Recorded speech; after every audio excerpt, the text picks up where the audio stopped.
ஏற்படுறதுக்கு பார்த்தீங்கன்னா நிறைய காரணங்கள் இருக்கு. அதுல முதல் காரணம் அப்படின்னு பார்த்தீங்கன்னா கிரிப்டோ கிளாண்டுலார் இன்ஃபெக்ஷன்.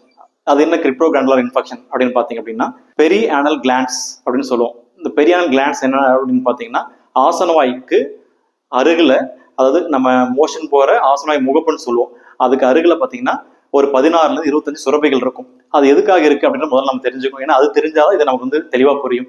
ஸோ நார்மலாக இந்த மாதிரி கிளாண்ட்ஸ் இல்லைன்னா என்ன அப்படின்னா மோஷன் வந்து கீழ்குடலுக்கு வரும் பொழுது மேல் குடலோட கொஞ்சம் தடிமனாக வரும். அது வந்து அப்படியே மோஷன் ஆசன வழியாக உங்களுக்கு ரஃபாக போச்சு அப்படின்னா ஒரு எரிச்சல் வரும், வலி ஏற்படலாம், ஒரு சமயம் புண்ணு கூட ஏற்படலாம். ஸோ இதை அவாய்ட் பண்ணுறதுக்காக இயற்கையாக பார்த்தீங்கன்னா அந்த ஆசனவாய் முகப்பை சுற்றிலும் உங்களுக்கு ஒரு 16லேருந்து 25 சுரப்பிகள் இருக்கு. அந்த சுரப்பிகள் என்ன செய்யும் அப்படின்னு பார்த்தீங்கன்னா மியூக்கஸா, அதாவது ஒரு ஆயில் மாதிரி ஒரு செக்ரேஷனை கொடுக்கும். அது வந்து ஒரு பசப்புத்தன்மை ஏற்படுத்தும், அதாவது ஆசனவாய் முகப்புல பசப்புத்தன்மை ஏற்படுத்தும். ஸோ இப்படி பண்றதுனால என்ன ஆகும்னா மோஷன் வந்து உங்களுக்கு ஈஸியாக கிளைட் ஆகி போயிடும். ஒரு ஃப்ரிக்ஷனோ வலியோ எரிச்சல் இல்லாமல் கிளைட் ஆகி போயிடும். இது வந்து நார்மலாக இயற்கையாக அமைஞ்ச ஒன்று. இது இருக்கிறது வந்து எல்லாருக்குமே நல்லது.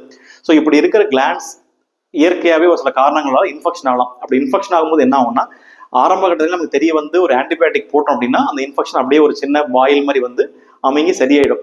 இல்லை நம்ம மாத்திரை போடாமல் விட்டோம், இல்லை நம்ம மாத்திரை போட்டு இன்ஃபெக்ஷன் சுத்தமாக கிளியர் ஆகலை அப்படின்ற பட்சத்தில் என்ன ஆகும்னா அந்த இன்ஃபெக்ஷன் பெருசாகி சீலாக மாறும். அதான் நம்ம பஸ்ன்னு சொல்லுவோம்.